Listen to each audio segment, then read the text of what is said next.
काय रे तुझ्याकडे पुरावा आहे? कोंबड्या नेल्या माझ्या नवऱ्याने हिच्या नवऱ्याने. काय तू सांगतोय? किती आग लावशील रे तू आमच्यात? काय नुसतं सांगताय फुगीर की इकडे खातोय ना आमकं खातोय. माझ्या डोळ्यानं बघितलंय मी स्वतःचे. काय तुझ्या डोळ्याने बघितलं?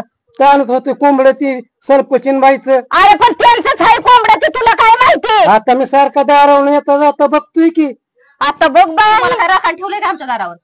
राखणच नाही पण एकामेकाचं ओळखीत येतेच की. बास कर, असं चाड्या चुगल्या करायचं वय झालंय आपलं. हा किती दिवसाच्या चाड्या चुगल्या करणारे, ह्याची त्याला त्याची त्याला. हा बघा सरपचिन बाई खरं सांगितलं तर कसं जमतंय. अरे ती बोकडाची खाणारी का कोंबड्या खाणारी नाही का कुणाच्या चुरून खाणारी नाही. आणि हे बी किती ह्याची आहे ना पाहुण्याची, ती मला चांगलं माहिती आहे.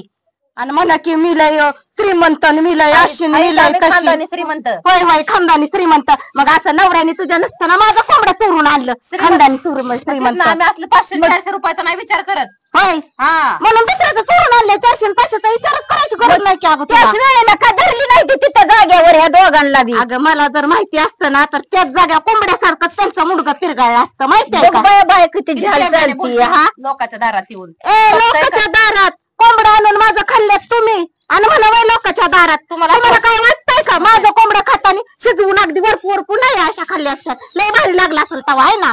सरपंच म्हणून काय बी बोलायचं का येऊन दुसऱ्याच्या दारात? आणि आम्ही ऐकून घ्यायचं का?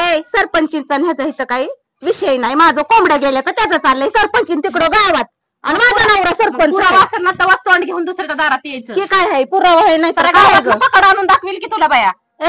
पकड गावाचं नाही तर ही माझ्या कोंबड्याचं इथं माझ्या. नीट बघ बघा डोळं फाकून जरा. काय डोळं फाटायचं? तू डोळं फाडून बघ.